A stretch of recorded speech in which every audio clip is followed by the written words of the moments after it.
செல்போனில் பாட்டு கேட்டபடி தண்டவாளத்தை கடக்க முயன்றவர் ரயில் மோதி பலி. செல்போனில் பேசிக்கொண்டு இருசக்கர வாகனத்தில் சென்றதால் விபத்து.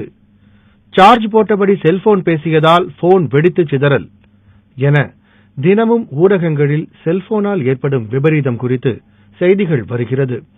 அதன் ஒரு பகுதிதான் வேளச்சேரியில் வடமாநில வாலிபர் உயிரிழந்ததும். செல்போனுக்கு சார்ஜ் போட்ட நிலையில் காதில் ஹெட்செட் மாட்டிக்கொண்டு பாட்டு கேட்ட பில்லோ ரியாங் என்ற வாலிபரின் உடலில் மின்சாரம் பாய்ந்ததால் அவர் உறக்கத்திலேயே உயிரை இழந்தார்.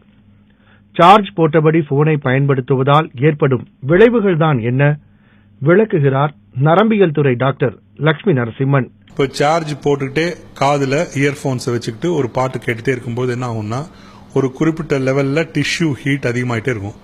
ஒரு பர்டிகுலர் லெவலுக்கு மேல ஹீட் அதிகமாகும் போது பர்ன்ஸ் வரும்.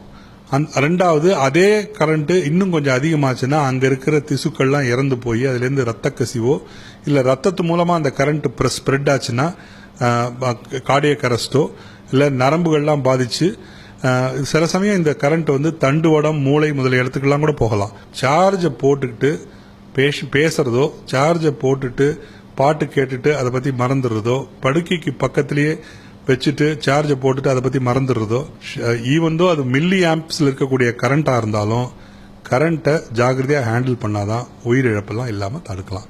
முடிந்த அளவு தரமான சார்ஜர்களை பயன்படுத்துவதோடு அதிக நேரம் போனுக்கு சார்ஜ் போடுவதை தவிர்க்க வேண்டும் என்கிறார் செல்போன் பழுது நீக்குபவர்.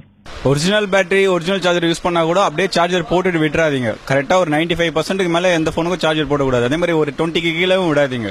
அதே மாதிரி நைட்ல சார்ஜர் போட்டு காலைல எடுக்கிறது அந்த மாதிரிலாம் பண்ணாதீங்க. நைட்ல சார்ஜர் போட்டா பவர் சப்ளை ஒரே ஈவனா வராது வீட்டுக்கு.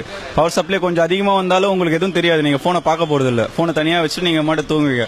சப்ளை ஆயிடுச்சுன்னா பல்ஜ் ஆயிடும். பேட்டரி பல்ஜ் ஆயிடுச்சுன்னா உடனே வெடிச்சிடும். அதே மாதிரி பவர் பேங்க்லாம் மோஸ்ட்லி யூஸ் பண்ணும்போது ஒரு சேஃப்டிக்கு இப்போ கால் பண்ணோம்னா ஒரு 10 நிமிஷம் போடுறீங்களா பவர் பேங்க்ல சார்ஜ், அதோட நிறுத்திங்க. போட்டு அப்படியே பேக்ல விட்டு ஃபுல் பண்றவங்க போட்டுறது.